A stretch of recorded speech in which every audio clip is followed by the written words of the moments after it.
Grab yourself a coffee and pull up a seat because today I'm teaching you how to play My Little Pony Adventures in Equestria from Renegade Game Studios. I'm Mark Maya and this is Board Game Coffee.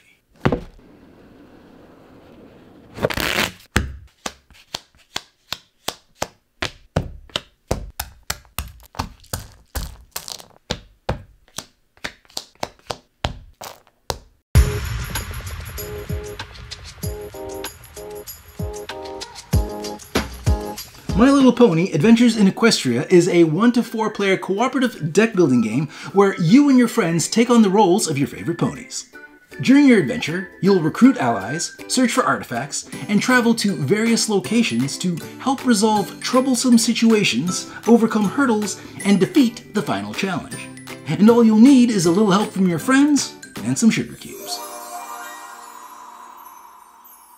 Your ultimate goal in My Little Pony is to overcome 3 hurdles and 1 final challenge before it reaches its cloud limit.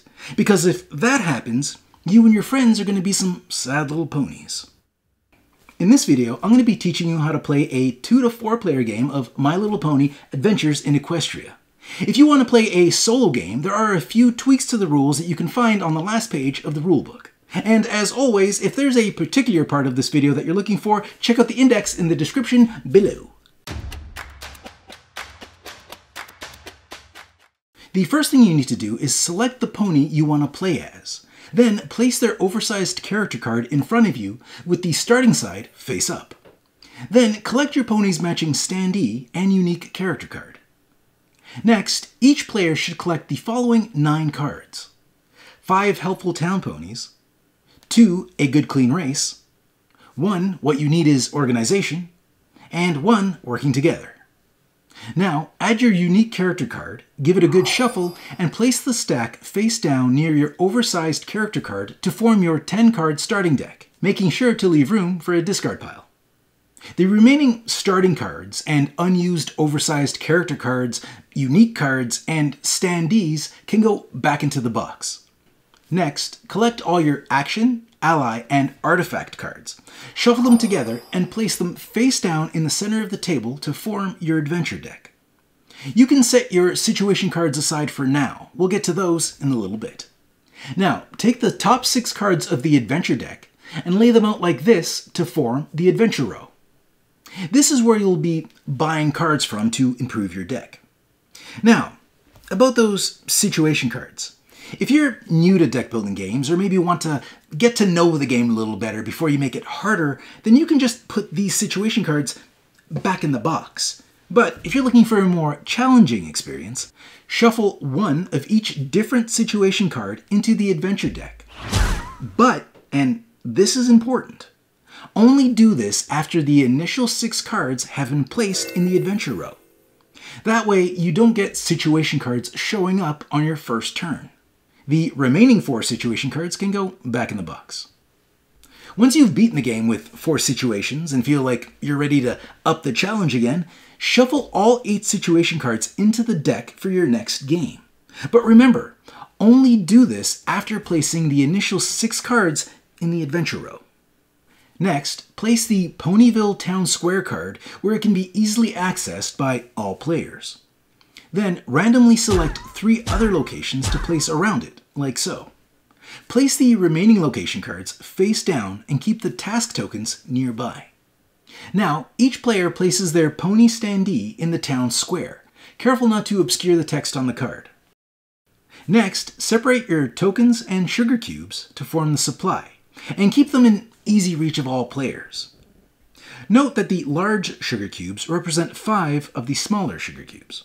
Hurdles and challenges are what you will have to overcome as a team to win the game.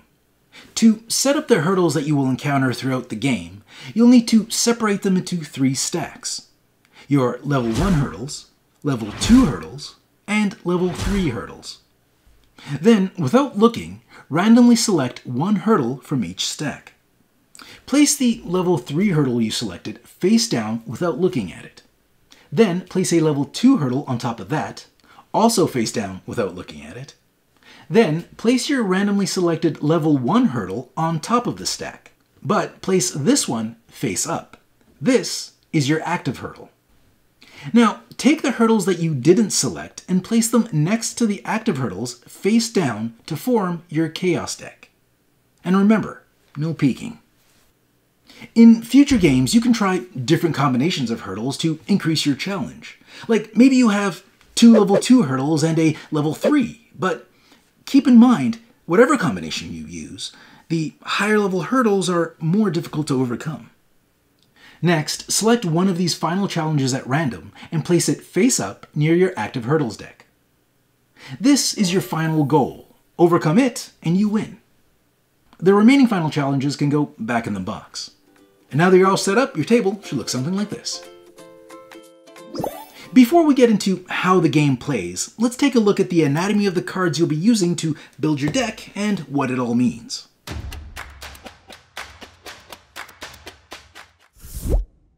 At the top, you'll see the card's title, and below that, the card's type. There are 5 different card types. Starter, Action, Ally, and Artifact are the cards that you will use to make up your deck. The 5th card type, Situation, does not go in your deck and only exists to ruin your day. Along the left side are the resources a card provides when played. Here, you can see that this card provides 3 help, 3 info, and 3 move resources that can be used for many things. Not the least of which, buying more cards. Speaking of buying cards, this number and icon represent how much of a single resource is required to buy this card. Kind of like a price tag. The icons below indicate a card's traits. On their own, these traits mean nothing, but certain locations will award you benefits based on the traits of the cards you've played. Some cards will also have keywords like Pet or Crusader printed in bold. These work similar to traits as they do nothing on their own, but they might trigger other benefits. And lastly, this text window here describes what the card does the moment it's played. Alright, now that you're all up to speed, let's learn how to play My Little Pony Adventures in Equestria. Okay, first thing we need to do is figure out who goes first, and how you do that is completely up to you. Gameplay will then continue clockwise around the table starting with the first player. Now, if you haven't already, each player should shuffle their starting deck of 10 cards and draw 5 off the top. This is your starting hand. Being that this is a cooperative game, players are free to show their cards to each other and discuss strategies. At the start of your turn, there are a few things you need to do before you play any cards.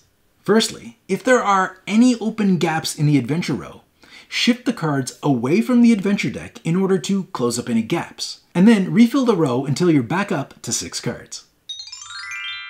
If there are no gaps because no cards were purchased the turn before, place the card furthest from the adventure deck into the adventure deck discard pile.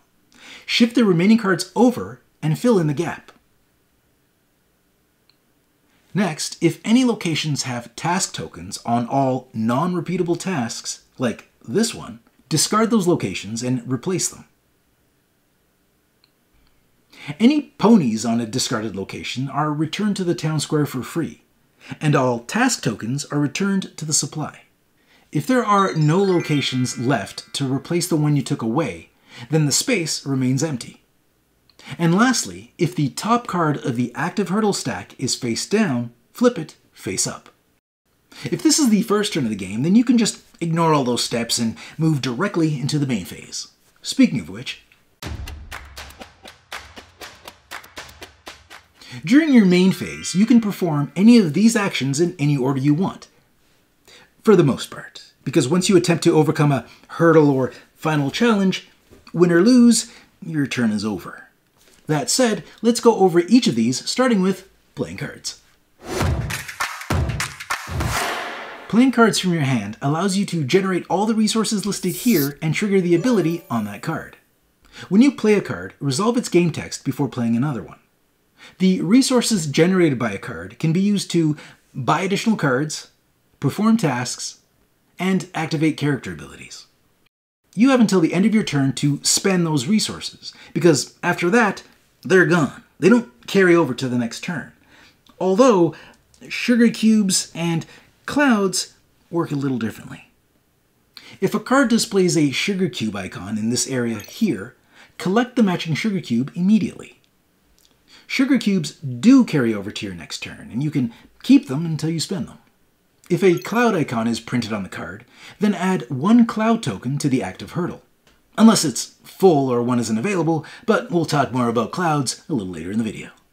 Now, here's an important distinction to make when it comes to resources. If a card tells you to gain a token, then you gain a token of the indicated type. The help, info, and move resources printed on the left side of your card are temporary. They do not earn you a token, so hands off. But tokens that you do earn from a card's text are kept in your play area until you spend it, just like a sugar cube. And one last thing about card abilities.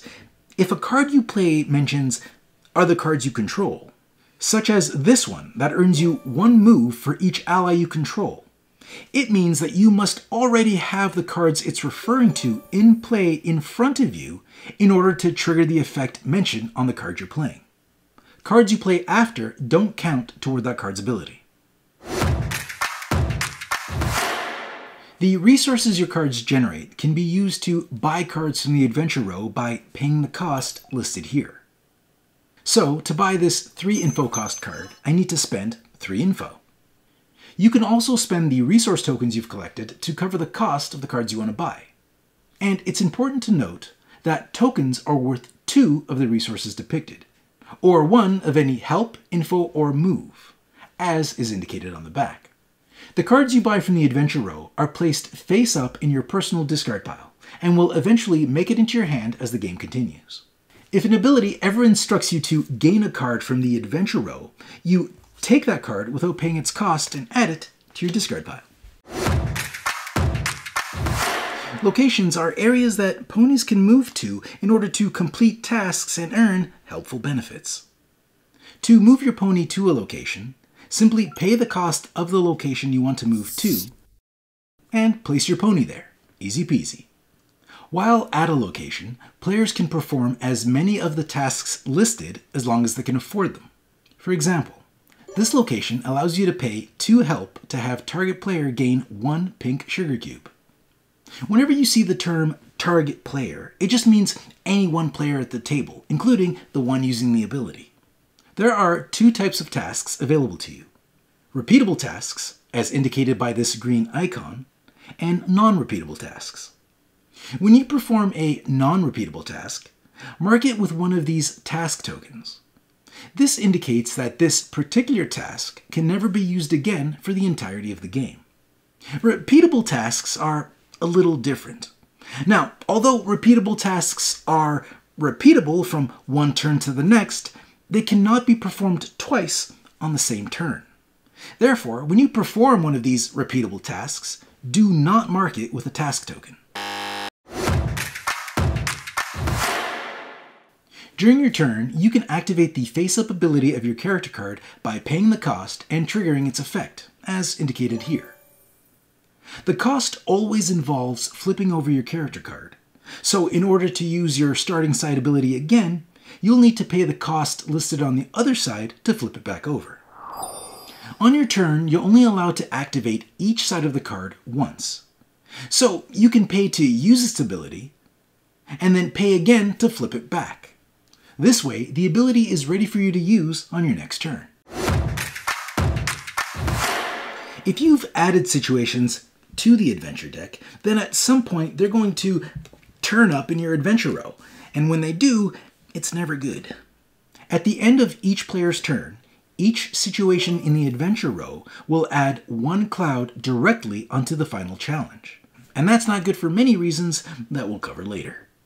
But stopping it early is always in your best interest. To stop a situation from doing the terrible things it does, you'll need to remove it from the adventure row. And to do that, you'll need to pay its resolve cost, as listed here. The good thing is, you don't have to do it alone. As stated on the card itself, other players may spend resource tokens to help you cover the cost of resolving the situation. When a situation is resolved, remove it from the adventure row and place it in the adventure row discard pile. Most situation cards don't offer any additional rewards for resolving it, but when they do, it'll be listed here. Your ultimate goal in the game is to overcome the final challenge, but you can't even attempt the final challenge until you've overcome all 3 hurdles in the active hurdle deck. And another thing you should know is, once you attempt to overcome a hurdle or final challenge, your turn is over. Win or lose, you're done. So make sure you've done all you want to get did before you try. With that said, let's give it a try. Before you attempt to overcome a hurdle, you're going to want to make sure that as a team, you can cover the sugar cube cost listed here. So in the case of this you need help hurdle, we'll have to pay 2 blue sugar cubes per player. So if this was a 2-player game, we would pay a total of 4 blue sugar cubes. The important part to note is this cost does not have to be divided equally. One player can contribute 1 cube and the other player contribute 3. Or if they can afford it, one player can cover the entire cost all by themselves. It's completely up to you. Once you've confirmed that you can cover the cost of the sugar cubes, announce that you're going to make an attempt and discard all cards that you've played this turn. Any unspent resources on those cards are now lost, but cards with ongoing effects will stay in play. Next, flip over 1 card from the Chaos deck and add its Chaos effect to the cost of defeating the hurdle. The rest of the text can be ignored. Whenever you see a cost written like this, it means 2 per player. So, for a 2-player game, we would need to pay 4 blue sugar cubes and 4 help resources. Players can use resource tokens or lay down cards from their hand to cover this additional cost. But when using cards to cover the cost, ignore any text on the card. All you can use are the resources that appear on the left. When you defeat a hurdle, collect the reward listed here. Then return all sugar cubes and tokens used to pay for the hurdle, along with any cloud tokens, back to the supply. Any cards used to overcome a hurdle will be discarded once the hurdle is defeated, and you'll have to wait until the end of your turn before you can draw back up to 5. Meaning, if you contributed 2 cards on another player's turn to help out with a hurdle, you'll be starting your turn with 2 less cards in your hand. And finally, discard both the hurdle and the Chaos card. If you ever run out of cards in your Chaos deck, just shuffle the hurdles and Chaos cards you discarded to form a new Chaos deck. Now, if you and your team can't cover the cost of the additional Chaos card, the hurdle and all its cloud tokens remain in play, and the Chaos card is discarded. On the bright side, any sugar cubes you contributed, you get to keep. If there are no active hurdles in play, you can attempt to overcome the final challenge. Overcoming the final challenge works just like overcoming a hurdle, with 2 little differences. The most notable being, the sugar cube cost required to overcome the final challenge must be paid by each player.